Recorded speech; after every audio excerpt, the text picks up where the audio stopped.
Hi there, I'm Becky Willard with Vox Productions, where we are passionate about helping independent artists, musicians, creatives just like you feel empowered to build their own music business that's actually sustainable.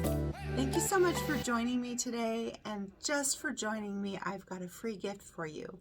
I built an artist branding workbook that helps independent artists go through and figure out what your messaging is, what you want the world to know about you as an independent artist. A lot of independent artists that have gone through this workbook have told me that it's been extremely valuable. It helps them feel focused, gives them clarity on everything about what they're doing with music. So I hope that you'll click on the link below and really put it to use and help you get started in your independent artist journey. All right, so today we are going to talk about 6 hacks that will help you dramatically improve the quality of your vocal recordings without having to spend an extra dime on any additional gear or learn how to use some new fancy plugin. This is all just technique in the recording process that will help you level up your vocals. Let's go. Number 1 little hack, proximity. Proximity from your vocal to the mic can really play an important part in the quality of your vocal recording.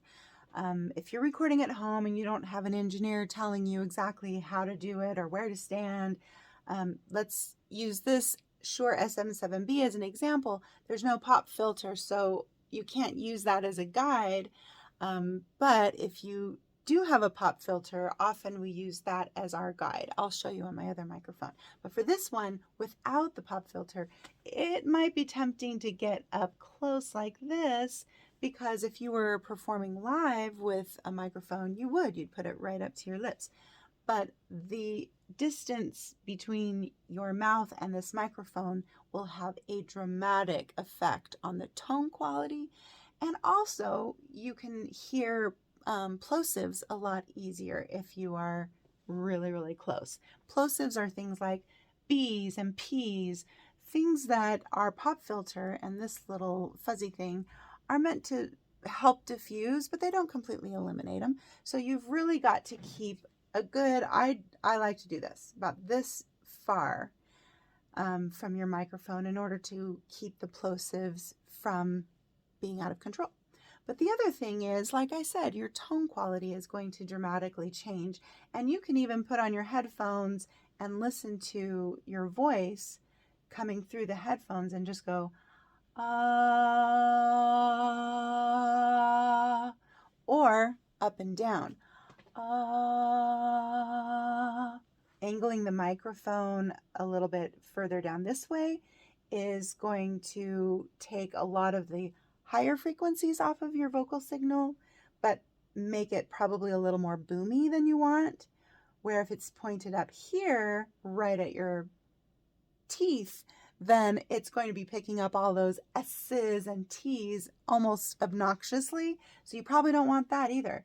But play around with the distance this way and up and down the angle of the microphone. And with this type of a microphone, this is the WA47. I have a pop filter in front of it, which is usually just a few inches in front. And I'm going to, depending on the quality that I want to get, in terms of if the song is calling for something really light and breathy, I'm going to get right up on this pop filter. There's still a few inches, but like a Billie Eilish kind of song, I don't know this for a fact because I wasn't there, but I'm pretty sure she was pretty much right up on her microphone like this.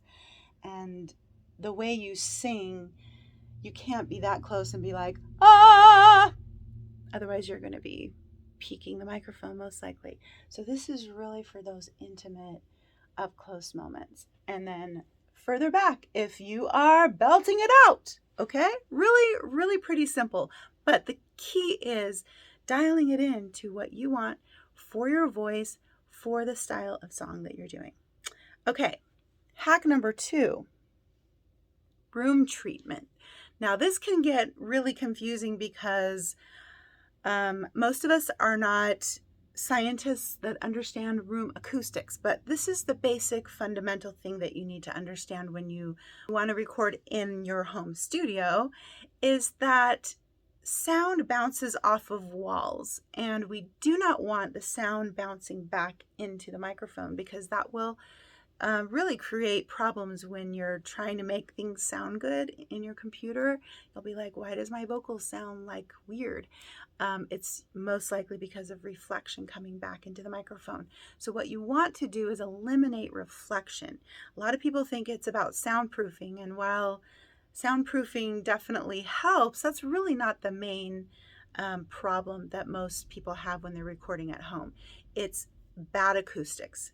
You can record in a room with no treatment at all, and there's no sound from your computer, the heater's off or the furnace is off, and you think you're going to be fine, but you're going to have really strange sound waves bouncing back into your microphone. You want to eliminate that.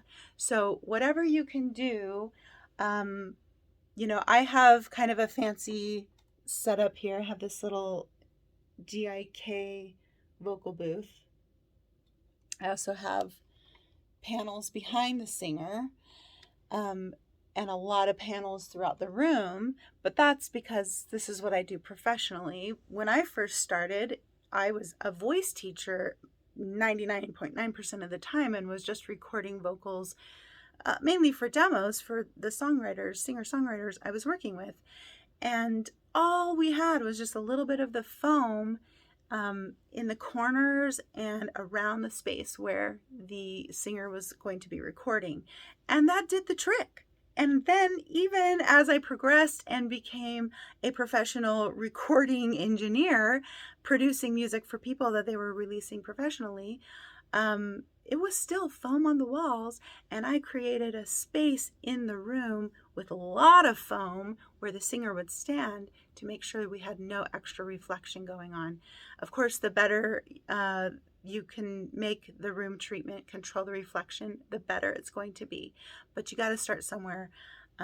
Some people go in their closets, which can be fine, except you still have to be really careful of right angles and flat walls. Sound is still going to bounce off, and there's a nasty sound in most closets, so you don't want that sound coming back into your microphone. But if you've got lots of clothes, you've got blankets, you can create forts.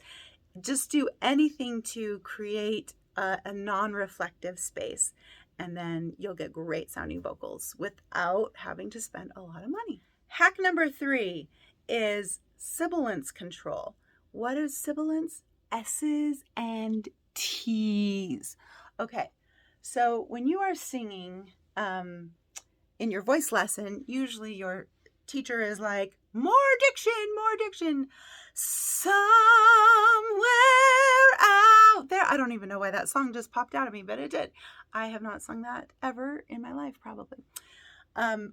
When I am singing live, that's probably how I'm going to perform it. Somewhere out there. But if I'm right here in front of my microphone and I go, you're going to hate yourself if you're recording yourself. If you are in the studio, your engineer is going to hate you and be like, tone down those S's, please. Okay, there's a trick to how you do your S's and your T's and things like that. It's going to be dialed back overall a good 20%. Now, diction is still very, very, very important with recording, but it can be way more subtle. It's kind of the difference between if you're an actor, if you're performing on stage and people are watching you from 100, 200 feet away, everything has to be larger than life. Even if you have a microphone and they're hearing you fine, your movements and your emotional, everything has to be really large. But if you are being filmed for a movie or TV and the camera's right in your face, you gotta dial it way down. Otherwise, it looks pretend. And it's gotta look more real life. So it's very much the same thing with studio recording versus live performance as a singer. somewhere. So even if I'm belting it out, I'm changing the key based on how loud I want to be able to sing. Somewhere. It's hard to do, actually. Somewhere. But I'm curling my tongue in a little bit, so it's not but somewhere. I can still hear the S totally fine, but it's not as forward. And that is going to help really tone those down. Now, it will take some practice, and you might be like, oh, I totally just blew that take because I laid down that S way too hard. And just do it again. It's fine. You're in the studio, right? So just remember, controlling your sibilance will make a huge difference in the quality of your vocal. Hack number 4, your gain setting. When you are singing in front of the microphone, there's a knob called gain, and you're basically telling the microphone how much signal to let in. And it can take, well, it's going to be different depending on the singer. So if it's you and your voice, you can kind of figure that out, and you always know where to set the input gain. But as soon as you start recording other singers, then you have to figure that out for each singer. It's based on the type of song, the type of singer, and their proximity to the microphone. So right now I have my microphone on, and I think, oh, you can see when I'm talking, la la la la la, you can see that input gain.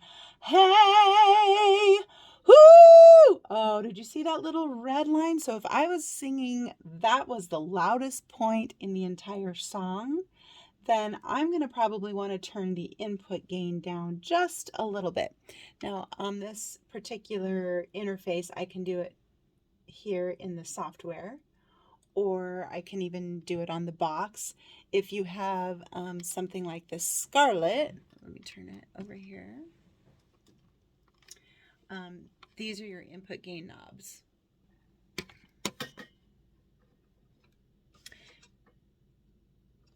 So if you find that the vocal is coming through and it just, your singer or you keep getting that red clipping, and or perhaps the vocal is just sounding a little too dense, maybe even a little gritty, then turn down the gain. Just turn down the gain and see what kind of difference that makes. Now, on the other side, you can have that gain down too low. If you are recording and you just see this little microscopic line of a wave file coming through, and you're having to turn it up because you can barely hear it, then your gain is too low.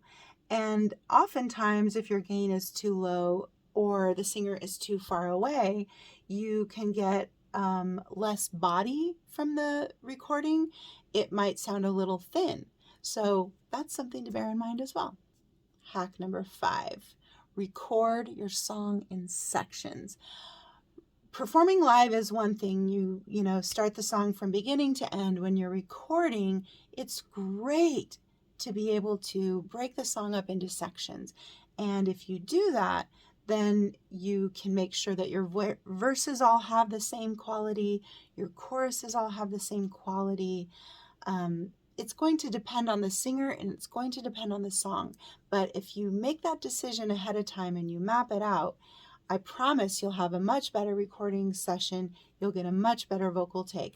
This is an example of, if you aren't doing it in sections, you might, if you do the whole song all the way through from beginning to end and you just do, let's say, 4 or 5 takes, by the time you're done with take 5, you or your singer may be like, I'm exhausted. I cannot do that again. But if you break it up into sections, and especially start with either the really hard stuff so that it's out of the way and the voice is fresh, or start with the really easy lower stuff so that you can get really comfortable and warmed up, and then bam, hit the harder stuff towards the end.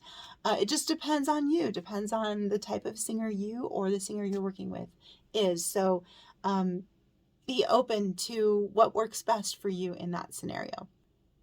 Hack number 6, tone consistency. Now, this is something that definitely is important in any kind of singing, whether it's for the studio or you're performing live. And it's something that takes time and a lot of lessons and a lot of maturity as a singer to really develop. What I'm talking about is that when you do record and you're doing, let's say, okay, let's do verse 1, and you do take verse 1. Now take 2. Now take 3. Now take 4. And you go back and you listen. Are you singing with the same tone every time, or are you kind of changing your tone based on, oh, I didn't get a good enough breath, or I'm running out of air, or now I feel a different emotion? That's all good and fine when you're experimenting with the song, but I'm telling you, the recording session is not the time to be experimenting unless you're home and you're doing it yourself and this is part of your practice. This could actually be where you can practice the song and immediately listen back and know, oh, that tone does not work. Let me try another take and try it something, some other approach. So if you're practicing, that's great. But if it's like, this is it, we're recording our final vocal, you've got to learn how to have a consistent tone quality for each section at least. Otherwise, when it comes time to that post-production, the actual comping of your vocal track, you're going to go, oh my gosh, I can't comp this part of the verse with this part because I'm singing them so differently. Now they sound like different takes, and I don't want it to sound like different takes. It needs to sound like one take. So learning how to sing with tone consistency, like I said, it really takes practice, but you really have to make some decisions beforehand. And of course, practicing recording is the best way to figure that out. So get your home recordings set up so that you can do this at home. It's actually affordable, not crazy hard. It's not rocket science. If I can do it, you totally can. So hit me up if you're interested in learning more about recording at home. I hope these hacks really helped you. And again, you don't even have to spend any extra money. This stuff will level up your vocals. Leave me a comment below and tell me how it's turned out for you. Tell me if you have other ideas or suggestions as to how you've improved your vocal recording process. See you next time.